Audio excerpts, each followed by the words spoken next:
Bonjour à toutes et tous, bienvenue sur ma chaîne Z2C, la magie des cartes.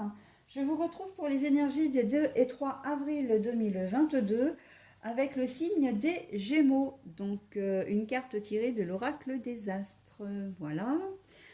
Vous serez sous quelle énergie, mes Gémeaux? Eh bien, on va le voir tout de suite avec l'oracle, le Rainbow. Hein, et donc, famille du cinquième chakra, le chakra de la gorge, avec l'aigle marine, une très jolie pierre magnifique. Je me libère des non-dits afin d'exprimer ma vérité. D'accord, bah écoutez, hein, on est dans les révélations, on est... euh, c'est pas vraiment des révélations pour moi, c'est plus se soulager, hein, de s'exprimer, d'oser enfin s'exprimer. Mais on va voir dans quelle mesure, hein, avec le tirage bien évidemment qui se compose de trois cartes, dont deux pour les énergies générales, avec l'oracle médiéval et merveilleux et avec l'oracle l'aliasqué, c'est le 77, hein, version de luxe simplifiée. Et puis une dernière carte donc avec l'oracle l'améthyste Love de Michel-Ange Tarot. Donc là évidemment on est sur du sentimental relationnel. Et pour finir, en fin de tirage, je vous dévoilerai cette carte, hein, qui est tirée du petit oracle des contes merveilleux. Voilà, et vous aurez donc un message bienveillant et positif, hein, puisque c'est quand même le but à la base. Et vous aurez également le personnage, hein, qui vous délivrera le message. Allez les Gémeaux, on va voir tout de suite quelles vont être vos énergies pour ce week-end. Placez donc sous le signe du cinquième chakra. Hein, on pense bien à la gorge là, des choses qui sont nouées, qui vont avoir envie de sortir, et surtout à cette magnifique pierre qui est l'aigle marine. Ah bah, la gémellité. Alors ça, c'est quand même assez fort quand on sait que vous êtes du signe des Gémeaux, hein. Donc la gémellité. Alors, nous avons l'île. Alors l'île, elle est retournée, hein. Voilà, donc je vous la montre comme ça, comme elle est d'ailleurs.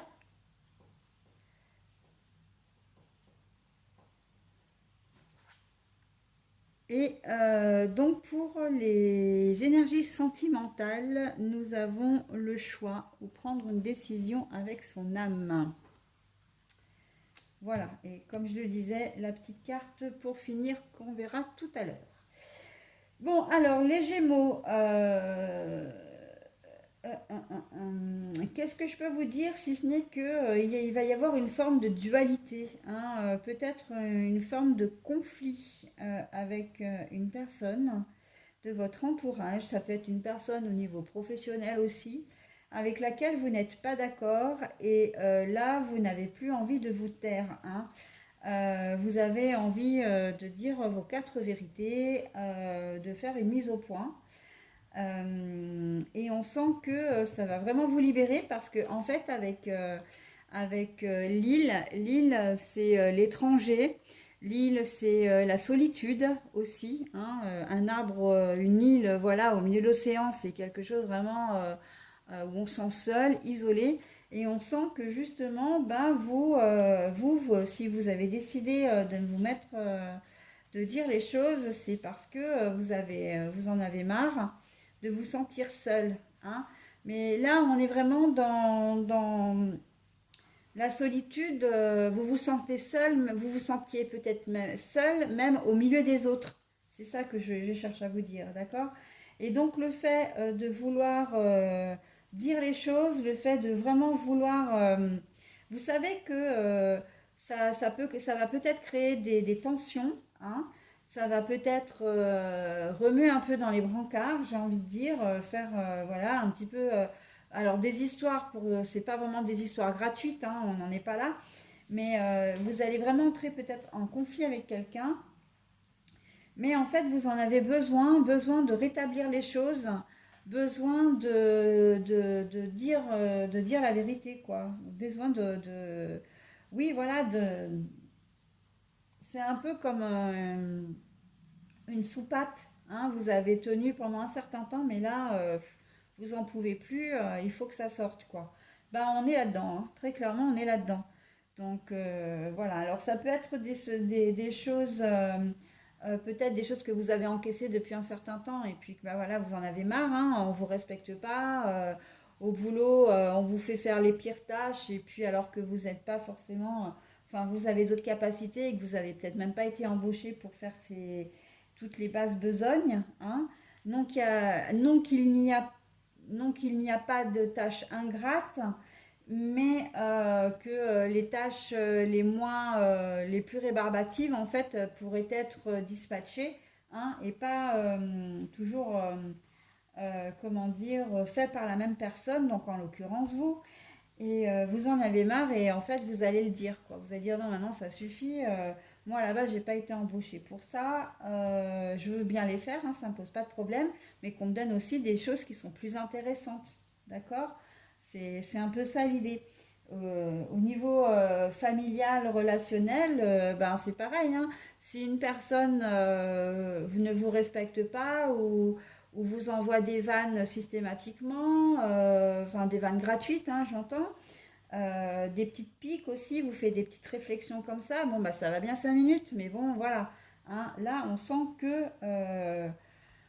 la coupe est pleine, hein, maintenant ça suffit, ok? Donc c'est un peu taper un peu du poing sur la table. Bon, après vous adaptez bien évidemment à votre situation, mais vous aurez compris la mécanique. Au niveau sentimental, pardon, au niveau sentimental, vous avez un choix à faire.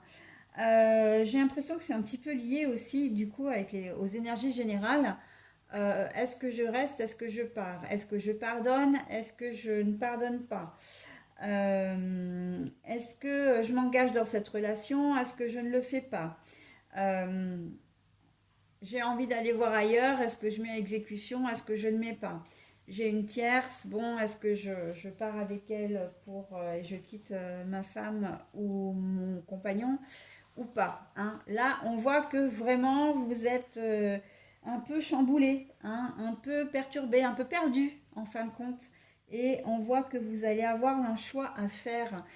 Comme si vous, presque pour certains d'entre vous, vous alliez rencontrer quelqu'un qui va tout remettre en question, qui va remettre en question votre vie amoureuse. Mais si vous êtes célibataire, votre façon de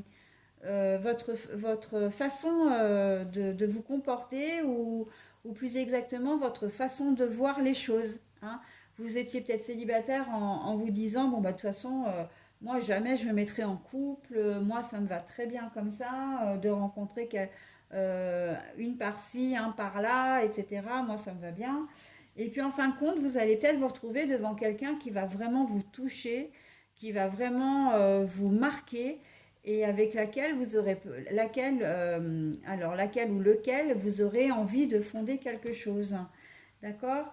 Là, il y a une grosse remise en question en fait, hein, qui vraiment se fait sentir au niveau sentimental. De même, si vous êtes marié ou pas, hein, vous rencontrez, mais en couple, vous rencontrez quelqu'un et là, waouh, moi, vous avez jamais été infidèle, vous avez peut-être même jamais pensé l'être, hein, et puis boum, ça vous tombe dessus, quoi, hein. Une nouvelle personne, voilà, de nouveaux sentiments, l'impression d'être quelqu'un de différent. Donc là, voilà, vous allez avoir des choix à faire. Mais il se peut aussi que vous appreniez que votre conjoint ou conjointe vous trompe, hein, ou a quelqu'un, ou envisage de voir quelqu'un, ou simplement comment dire, c'est inscrit sur des sites de rencontres, etc. Ou est bien copain ou copine en ce moment avec une personne particulière, ils s'échangent des SMS, il n'y a pas forcément grand-chose entre eux pour le moment, mais vous sentez poindre le début d'un quelque chose, et voilà, hein, c'est un peu vous remettre en question d'une manière vraiment générale, mais par contre, là aussi, vous allez vous libérer la parole, hein. C'est-à-dire que vous n'allez pas hésiter à communiquer peut-être vos projets, votre décision. Quand votre décision sera prise, vous ne mettrez pas 15 plombes, enfin 15 ans, je veux dire, pardon, à, comment dire, à révéler, hein, à dire ce que vous voulez. Si les choses ne vont pas très très bien entre vous, vous allez le dire aussi, hein. Et il y aura probablement des choix, des décisions qui seront prises en fonction de votre, comment dire, de votre conversation, en tout cas de ce qui en aura résulté. Ok? Voilà les Gémeaux. Bah écoutez, maintenant je vais procéder donc au message du petit oracle des contes merveilleux et on va voir avec quel personnage d'ailleurs, avec quel personnage va vous délivrer. Ah ben la petite sirène. Un appel au large t'est lancé. Accepte cette invitation à sortir de ta zone de confort. Chasse la routine et évite l'ennui. Un autre univers est à découvrir. Qu'est-ce que je vous disais, hein? Sortir de votre zone de confort, on est carrément là-dedans. Hein, de je ne me tais plus, même si c'est pas forcément dans votre nature de dire les choses, ben là voilà, hein, vous allez le faire de la même façon que cette rencontre fortuite, hein, qui va vous amener à vous poser des questions sur vous-même et à savoir ce que vous voulez réellement. Hein. Rester dans une zone de confort, c'est rester dans ce que vous connaissez déjà. Et voilà, on vous invite vraiment à aller vers du renouveau, en fin de compte, hein, de vous renouveler. Voilà. Allez les Gémeaux, je vous souhaite un très bon week-end et je vous dis à la semaine prochaine.